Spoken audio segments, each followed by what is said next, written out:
Welcome to our session this afternoon.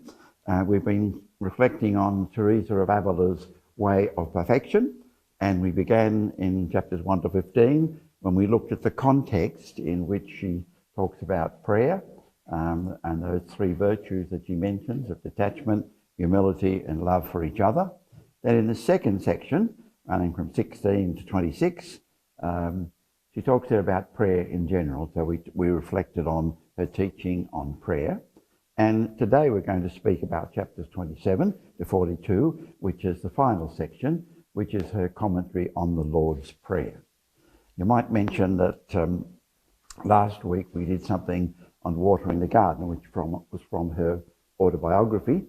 And today we're going to do something from the Interior Castle, which is her sort of most mature writing as well. Okay, so let's begin, and we're going to talk about her commentary on the Lord's Prayer. We're in business. She's not really writing a commentary on the Lord's Prayer as if she said, now I'm going to write a commentary on the Lord's Prayer. No, this is part of her description of how one grows that she's talking about in the way of perfection. So by the time she gets to her commentary on the Lord's Prayer, she's already talked about a whole lot of the journey to God. So what she's doing, she's using the Lord's Prayer as a literary form in which she talks about the latter stage of the journey. In chapter 26, the one just preceding the one we're talking about, she talks about recollection. And we'll see as we go on in this talk that for Teresa, recollection is the sort of the transient stage between the natural form of prayer, with the normal help of God's grace, and that form of prayer in which God actually intervenes. So we will see that latter stage. When we talk about the Interior Castle, we'll move back to the first stages, but for the commentary on the Lord's Prayer, that's what she's talking about. So it's so well composed that you can use it in your own way, and that's exactly what she's doing. She's using it as a commentary on the latter stages of prayer. So she sees everything as being contained in it in a way, and it's not as easy to identify as that. And I think it's always better to look at it after the event. In other words, this is a moment when you begin to change, right? You might change your life so that you can devote more time to the Lord, or you might do more mortification because you want to sort of come closer to the Lord. So I wanted to indicate that prayer required was a transitional stage, and I think a lot of people say, have you been through the prayer required? Well, I mean, it's hard to know whether people have been through the prayer required or not, but a lot of people, I think, would have made that transition without it actually being. And Teresa makes the point that God leads us all in different ways. Now, I think Teresa offers insight, and certainly there are certain things that are part of all our journeys, but I think it's a mistake sometimes to think that she's describing something so accurately in detail that if it doesn't happen in us, then it doesn't happen. I do feel that what she's describing under the name of the prayer required is something that happens more often than most people recognise. So, hallowed be thy name. She's talking here not about a knowledge of God. Let me go back to that resolution that we were talking about. She says it's not a knowledge but an awareness of God. Very often when we're talking about these advanced stages of the spiritual life, we talk about unknowing. There's a famous book called The Cloud of Unknowing. And people often think, well, that's good, we get rid of the understanding and the intellect because that sort of knowing can't embrace God. Well, of course, that sort of knowing can't embrace God. But what we're talking about here is not that our understanding isn't important. The important thing is that God is putting things into our understanding. In other words, it's called an unknowing because it means that we are knowing in a different way to the way we have known in the past. In other words, that God puts things. And I think it's important that we acknowledge that, because I think a lot of the things that happen to people and insights that people have come from the Lord putting those things into their mind rather than just their intellectual ability of coming to those conclusions. And I think the Lord often speaks to us in the heart. When I do confirmations, one of the things I say to the children, Jesus is your friend, and if you've got a friend, you talk to your friend. And I make the point that even though Jesus doesn't talk back in the way that we talk, Jesus does talk back by putting things into our heart, into our mind, and good things that we do can be Jesus acting within our life. And I think that's the sort of thing that she's talking about here. She says that only the will is caught up in this close union with God. Often when people think about these advanced stages, they think of people being in a trance and they can't do anything. What you're saying here is it's the will that's caught up. In other words, the will is turned to God. And I think when we talk about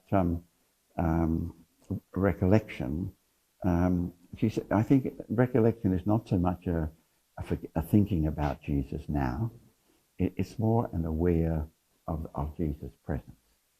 I think I mentioned as an example last week, if the Pope came in the back of the room, it wouldn't interrupt the lecture, but I'd be conscious that the Pope was there even while I was giving the lecture. Well, that's a sort of awareness, a sense of presence of Jesus that comes as we grow. Because ultimately the final goal of all our activities as disciples of Jesus is that we live our ordinary everyday life as much as we can in the presence of Jesus. So what she's describing here is something that is not changing your life and saying do this, this and this and this. She's sort of saying that we live and it's the presence of Jesus that we now become much more aware of it. She talks about Martha and Mary. One of the things that's important about her spirituality is that she is never just a Mary. You tend to think she's a doctor of prayer, oh, she must be a Mary. But she says in the Interior Castle, that when she reaches the spiritual marriage, she says, we go to prayer for the strength to serve. Right? So right throughout her teaching, Martha and Mary must go together. And Martha is the goal, really. We are here to serve. The Son of Man came not to be served, but to serve. So I think we never let that go. And in fact, of course, the more you become a Mary, the more you become a Martha, and the more you become a Martha, the more you become a Mary. So they go together. She talks about the model of the publican, Lord, have mercy on me, a sinner, a simple form of prayer. And she's saying that there's minimal human action. She hasn't reached a stage where there's no human action, as it were, but I think God is beginning now to act. I think people sometimes identify this sort of state of prayer as being able to pray without words, and it's about consolations and things like that. I don't think that's the picture that she paints. We'll talk about that a little bit further in the talk. What she's talking about here is the beginning, it's a goal, an invitation, and many get this far, but only a few go further. Now, that sounds a bit harsh, but that's a very common statement in our spiritual tradition, that many get this far, and this is quite a majority in the faith. But things are tough when it gets to here, and some don't go on. So this stage is not, it's great, you'll want to stay there, as it were. As we'll see, there are trials here that some people stop making the effort. And I don't mean that they do anything bad or anything like that, but they stop doing the things that have helped them to grow, and they slip back. And they don't just slip back to the earliest stage, they slip back on a slippery dip down to lukewarmness, which is quite a different stage and not something we would want to recommend. Earthly things now less attractive, more detached, right? That's one of her key things. And the next point there, the foundations, humility and love, they are now being endeavouring to be lived in a much more radical level. Thy will be done. She says, my earth has now become my heaven. In other words, I think she's talking about what God is doing in her life. And he talks about the will of God. And she says, well, what is the will of God? How can we know what the will of God is? He says, well, let's look at the will of God in terms of what Jesus thought about it. In other words, the will of God for Jesus was that he would preach the gospel at the cost of his own passion and death.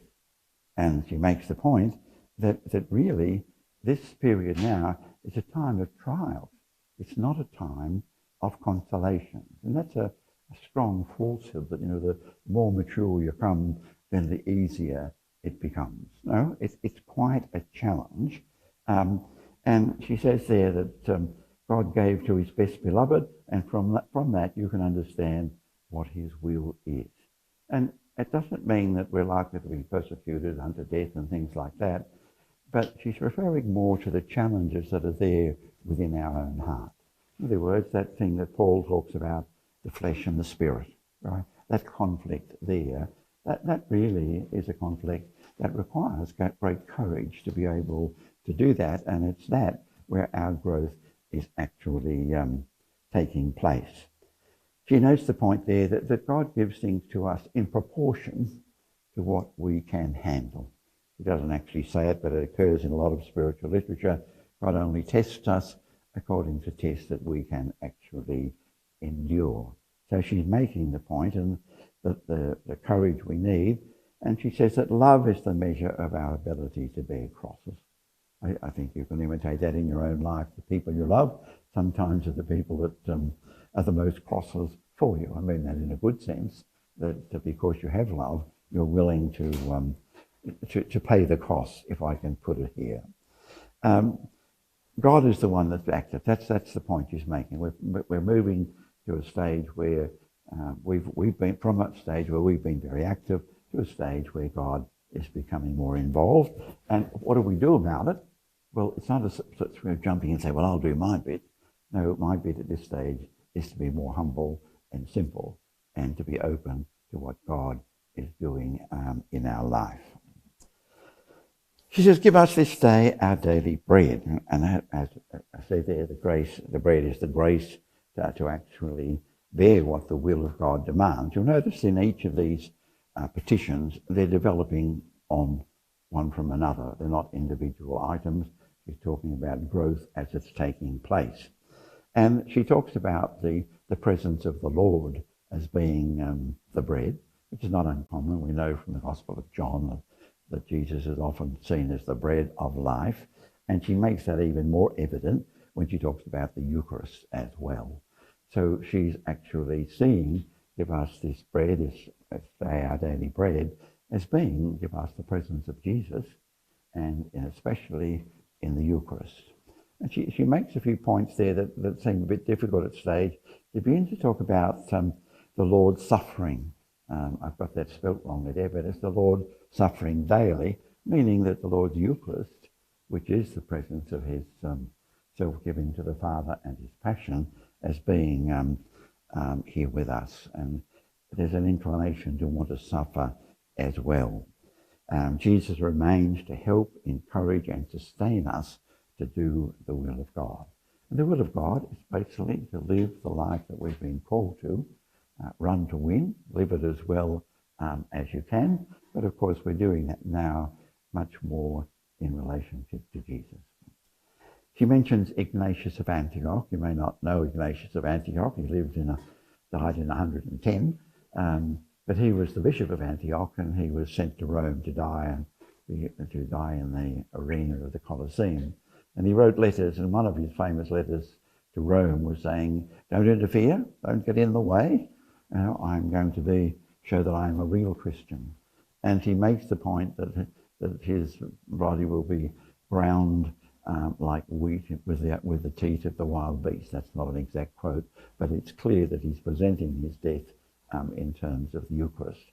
And I mention that because I think what she has in mind there, that there is suffering involved, and that this is a time when suffering actually takes place. She mentions there being with the Lord, resolved to remain with him forever. That's the time after communion, which she sees as a very special time. And of course, that's the time very much when people go within.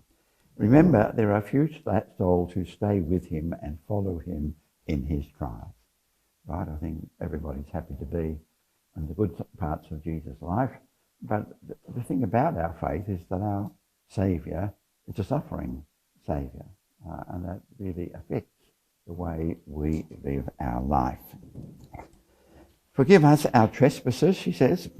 We're getting these people in terms of spiritual language are in the stage of union with God, and they're very much aware of how much God has given them. They have an ability to forget more easily the things that are done against them. And she makes the point that they often don't have anything to forgive because they don't take offence in the first place. I often tell a joke, which is a very weak joke, I must acknowledge, about the man that said to his friend, he went home the other day and he saw a man stealing his gate. And the man said, what did you do? He said, well, I didn't like to say anything in case he took offence. And the point being made is that we take offence, right? No matter what you say to me, it doesn't mean that I take offence. And I think that's what we're talking about here, that these people, they're not offended easily. Notice the desire to suffer with the Lord. We've emphasised that. People see these trials as the cross of Christ, and I think it's a time when that actually takes place. A little care for earthly honours. See, this is the detachment, one of the three things coming through. The people are less concerned with the honours of the world. When we talk today about the first mansion is stepping away from the world. But these people are still very much involved in this. This is the other end of the spectrum, as it were, where these things don't matter. Mutual love is essential for Christian love. In other words, I think the forgiveness that is there is important. Lead us not into temptation. She makes a point that it's not a request to avoid suffering. In other words, it's clear already that suffering is a part of this. And these people are no way repelled by trials, but actually work through them. She sees them as like soldiers, that there's a conflict going on, and it's inevitable, and the devil appears as an angel of light. And she gives a few examples there, and she says that really the devil's attack at this stage is on the foundation, on humility, love, and detachment. And she talks about a false humility which she knew and affected her in her early years, of feeling she was so humble she couldn't pray. A person like me can't pray to God. Well, that was a false humility. And she talks about pride as being the thing that comes up there. In other words, that important humility that we've seen is there, really it's being undermined. So that the temptation is no longer to strive to acquire virtue because they think they have it. I've got there, I don't have to keep going, as it were. But you do have to keep going. It's like rowing in a boat. You're making progress, but if you stop rowing, then clearly you're not going anywhere. So she likens these temptations to falling into a pit or spraining your ankles, and they're the things that make it difficult to go on. So the point that she's making there is that there is a struggle, there is a fight, and we need to be careful that we're not affected by it. And after that, she talks about deliver us from evil. And deliver us from evil is simply, that whole section there, it is talking about leaving this life and going to be with the Lord. St. Paul went through that. He said, I long to, I forget his exact words, but his idea was to die and to be with the Lord, be with Christ. But should he stay or should he die? Well, obviously he stayed and did his ministry, and I think Teresa's recognising that. But I think what she has in mind there, that life has so many trials that she looks forward to the time when she will be with the Lord. So that's about all that I wanted to say about there's just a couple of things there that I'll add. She says at this stage two things are important. First of all is fear of the Lord. That's a saying that I always find it difficult. People don't know what that means. But what it means for Teresa is that fear of losing the Lord, that fear of falling back to what one was before. And that means it's a fear that is recognizing what has been achieved. And the other thing that she mentioned is love. That, of course, it's the love that actually makes the person go on. And I think I mentioned last time that desire is an expression of our love when we haven't got the love, as it were, the one we love. It's absent. We haven't got the Lord yet, as we would like to have the Lord. So that desire reaches out. And she makes the point that really the desire at this time is almost a painful desire. I often use the example, I have a few members of our family, younger members, who have children overseas. Right? And there's a real desire to see them. That's not, people, when they ring up and things like that, but it's always a joy to get together. And I think the desire for God can become so great in people who are very close to God that really it's an ache, as it were, in not having the Lord to the extent that they would like it. So we leave that there, and I've gone a long time on that. Ben, can we just have a break of 1 minute? I have another handout, but I won't give it to you because I'm not going to talk to it. What I've done is I put a longer commentary on the Lord's Prayer on the parish website, and I put a longer statement about the 3 points I'm going to talk about now. But this is a sort of a shorter summary that you can take home with you. But I won't give it out now because I'm not going to talk about it now. I'll just go on and talk about the second stage. Okay? We're coming back, Ben. What I'd like to do now is to talk about what is the three mansions, the first three mansions in Teresa's work on the interior castle. And the interior castle is the final, the most mature work of Teresa. We've come together when Teresa was in her 40s, founding the new Reformed Carmel, at a time when she's finishing her autobiography, when she wrote The Way of Perfection that we're talking about. But a few years further on, she's going to write the interior castle, which is seen to be her final work.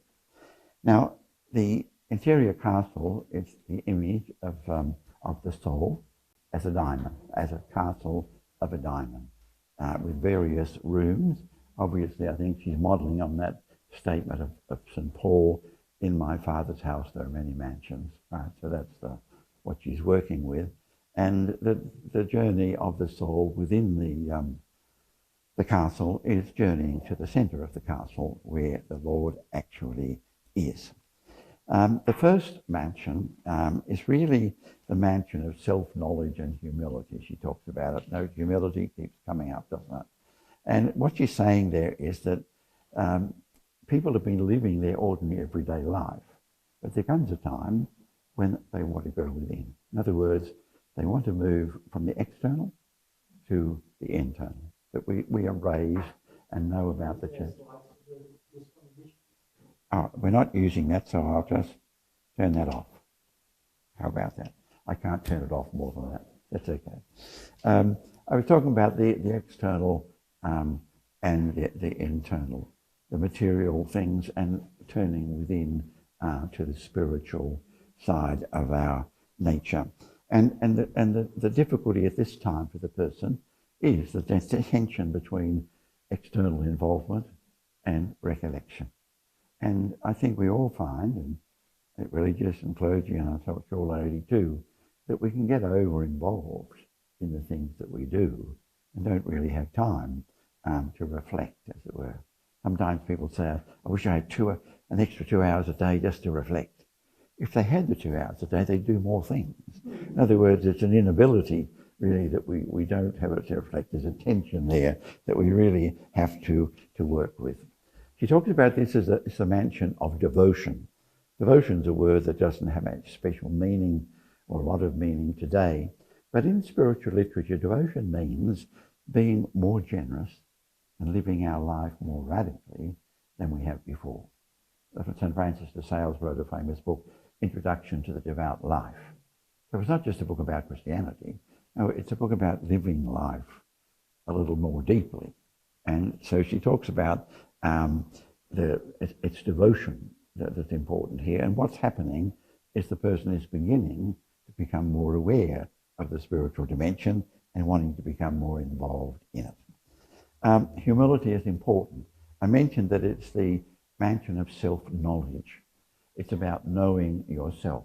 Now, that's not necessarily going along to a psychologist and learning about all the things that are interior. No, humility is what tells us about ourselves. But humility is telling us who we are in relationship to God. And the point being made here is that now there is a growing awareness of who we are in relationship to God, and that's important. One of the things she says about humility in other places is humility is just accepting what God sends us, right? And I think it's that growing awareness of who we are in relationship with God that enables us to actually do that. She talks about self-knowledge, and that's what we've talked about, but I think it's to do also with that conflict of the flesh and the spirit within. Sometimes people come to me and they might go to confession and say that all the things that they've done, and they say, look, I've been a Christian for 20 years, and all these things are still happening in my life.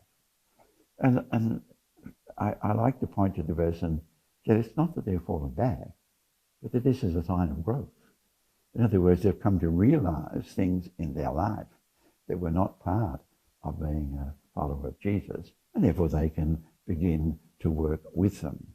And I think that's what's happening here in this first mansion, that as one goes within, one is becoming more aware of oneself. And as I say, not just psychologically, but in terms of the conflict that is actually taking place. Another thing here is what we're talking about is the transformation of the heart. I like to say that our faith is an affair of the heart. Just as marriage is an affair of the heart that leads to a common life, so our faith is an affair of the heart with Jesus that leads to a common life with Jesus, is what she's talking about in terms of our understanding of recollection. Detachment, it becomes important now that new values emerge as we come to know who we are in relationship to Jesus. Some of the characteristics she points, and I'll read some of them because there are so many of them. They have a desire not to offend God and to do good works, but it's weak. In other words, we're talking about people who are at an early stage here of their new growth. So they've got good aspirations, but they're often not strong enough yet and are not always able to carry things through. She says they're deaf and dumb. That sounds strange, but she's talking about the fact that they're in the castle and the light is like a sound that's coming, but they're so preoccupied that they're not hearing it, as it were, not hearing it clearly, and they haven't yet found out a way to respond. So deaf and dumb is the way she actually uses that. She goes on to say the light from the centre is not strong. We've seen that. Further description, they're absorbed in the world still. Really, that's the first part of the first mansion, is coming in from the world, as it were. They're caught up in its pleasures and vanities still, with its honours and pretense. We've just jumped from one extreme to the other, because at the end, those things are no longer of importance. The senses and the faculties are not strong, right? That they still don't have that complete control of their inner life, which I think is something that grows. And they have the desire, we've seen that, to do good works. But basically they're living their life well, but I don't think they've yet got the strength that they need to actually pursue the gospel. But they have the desire, and that desire is the important thing, the desire to actually go on. She makes the point that it's good to have help at this stage. It's good to be within a community of people who are doing the same thing, who are travelling. And I think that's very important. And I think our parishes, which is our obvious community, but there are other communities, they need to be places where we can help each other to go on. And I think that's been one of the weaknesses of our tradition, is that we haven't been great at sharing faith. And I don't mean by that sharing things you don't want to share, but just talking about what our faith means to us. And I think that's a great help in helping people to go on. in her talking about this, she talks about mortal sin. She had a vision of sin, which was very influential on her. And the point she was making was that that for the person in sin, there's no value being done, right? The separation is clear, and it's something that really affected her and caused her to worry about ever falling into sin like that. A person, she says, can stay here for a long time, right? That it's not something you're there for a week and you get over it, but a person can remain at that stage. So it's always to be seen as something that's taking place over time as part of the journey. It's not just like steps where you go up one and the other. So she makes the point that the main thing about the first mansion is to be wanting to go into the second mansion. In other words, to move on to that next stage. And the second mansion she talks about as a mansion of struggle, a mansion of purification. That what actually takes place here is that there's our love is tested. In other words, it's not just enough to say that I want to go on. There's a testing in the wanting to go on. We've seen that one of the things that the person has in this earlier stage is a lack of determination. So these people are advancing, as it were, but it requires a greater effort on their part, but less danger, she says, because they are coming closer to the centre of the Lord. She says that the people at this stage tend to see the world as not being able to bring them the happiness that they thought it might. I sometimes think that the world is going further away from us at the stage, our world, but I sometimes think that people will wake up to that eventually, that that's not the way to happiness, and then they may recognise the values that we are actually offering. Again, she mentions being with good people. That's important. She makes the point that we've made before in the previous section, that this is not a time for consolations.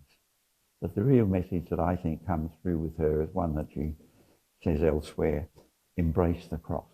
When we go to prayer, when we go to our Christian life, it's not a question of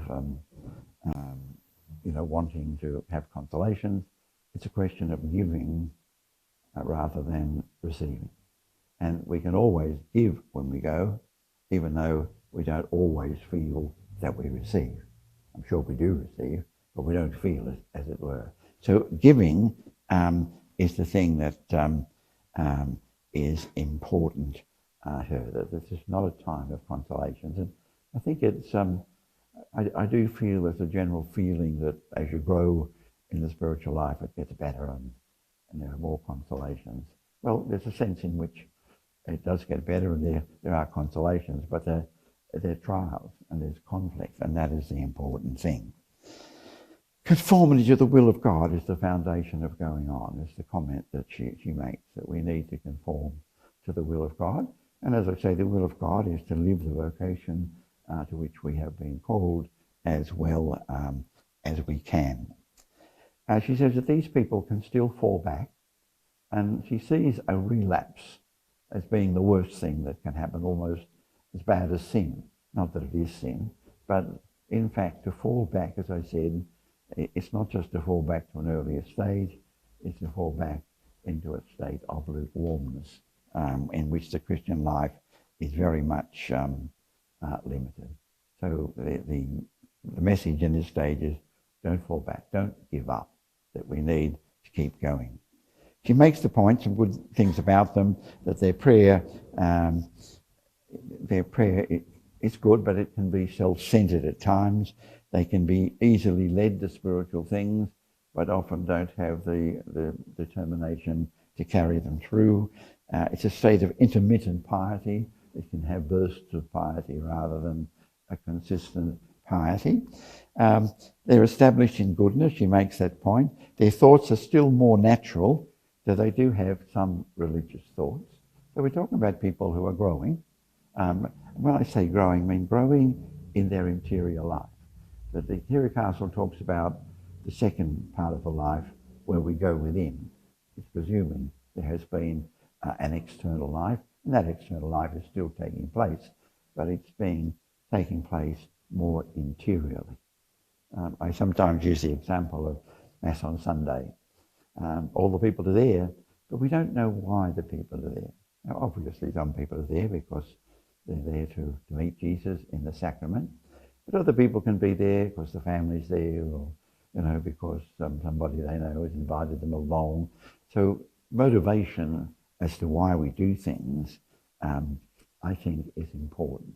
So what's happening here is that these people are at that early stage of organising their interior life, so that their external life is a genuine expression of what is taking place within.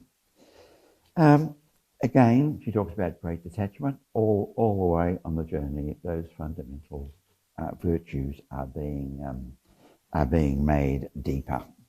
So let's just move on to the third one. I've talked to you for too long today, but the third one is the third mansion. This is the third mansion. It's the mansion of the good life. In other words, people at this time are much more aware of their faith. They are living it much more positively. This is still in the natural area, in the sense of natural with the normal help of grace. We've talked about the second part of the journey where God takes over, and in Teresa's interior castle, that's the 4th, 5th, 6th and 7th mansion. So all we've done in this particular section is talk about that initial stage where grace that you can reach with the normal helps of grace. Again, there's we're tested, that the love is tested, that there are trials at this time. And one of the things that comes up is aridity in prayer, that's something that we all face. And she makes a very good point that the thing to draw from aridity in prayer is not anxiety, but humility, right? That I think the thing about prayer is you pray as you can at the time. And I think that sometimes we don't seem to pray well, but if we recognise our other teaching that all prayer is from the heart, it's not the form of the prayer that makes it, gives it its true meaning, it's the love that is in the heart. So when we find that aridity where there's no water when we pull up the bucket, to use her image, it's acknowledging and accepting what the Lord is offering us at that stage. And we don't have the consolation, but we can always give.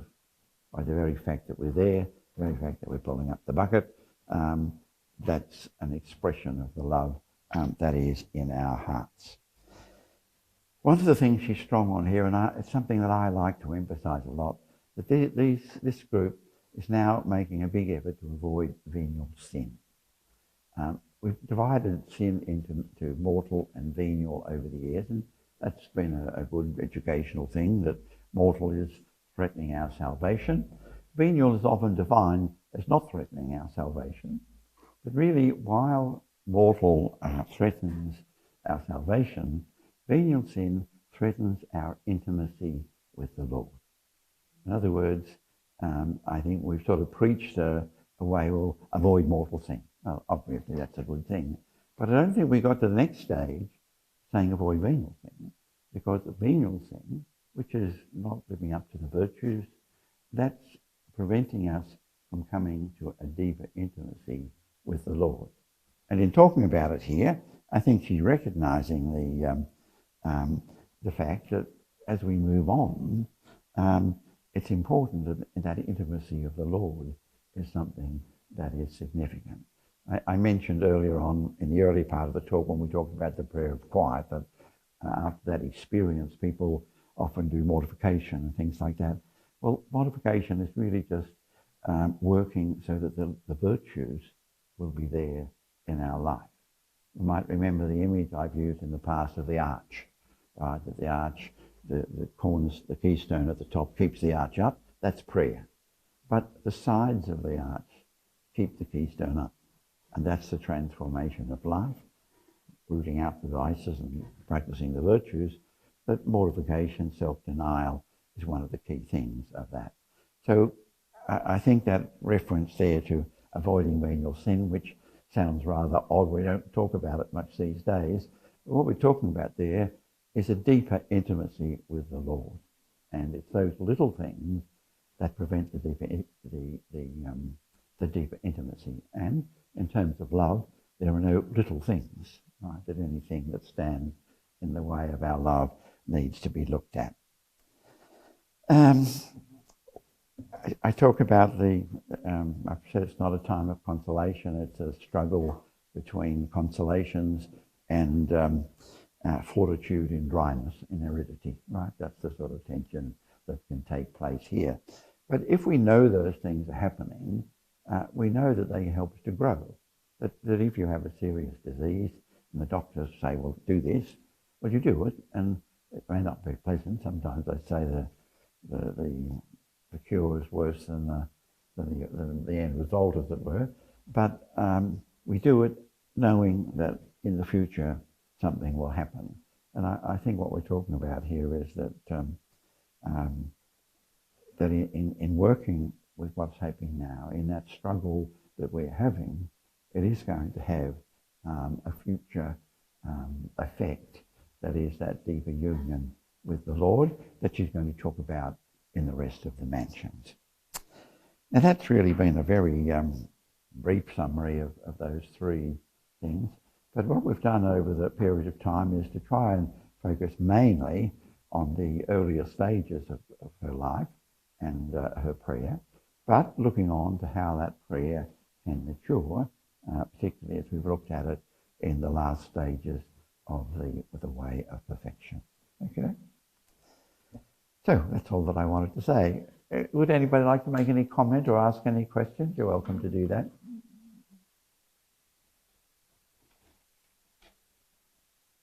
Yes.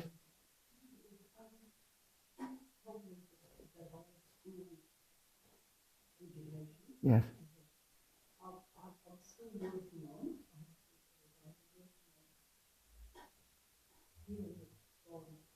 I don't decide you. Yeah. But to me, whether you did listen, it's like, Yes. that wording. Yeah. Yes, I think. Yes, I think the fact that God is within is part of our faith, right? It's part of our tradition, and I think that what Teresa has been talking about is that that turning within, which is an important step in our life, is to help us to cultivate that, and it doesn't do it immediately, but the aim of it is to create a situation where our relationship with the Lord, our companion, is someone who gradually we become more aware of. That we don't so much have a knowledge of the Lord, but a sense of the presence of the Lord. And I don't think we have to sort of try to focus within, in a sense. It has to be within. I think it's the presence, it's an awareness of the presence that is the important thing. And we believe that the Lord is within. So the one who is present is not just present there or somewhere else.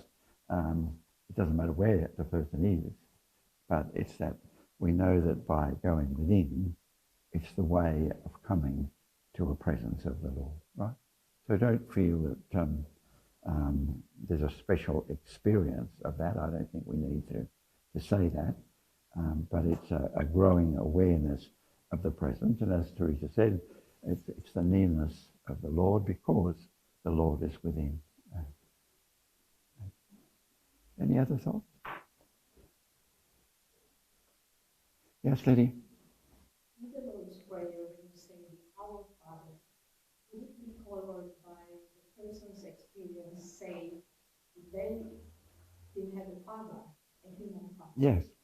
And also, that's one. And the other one is they had a cruel father. Yeah. I'm sorry. Anything more? No, that's it. Good. No, I think that's something that often comes up, that people don't have an image of a good father.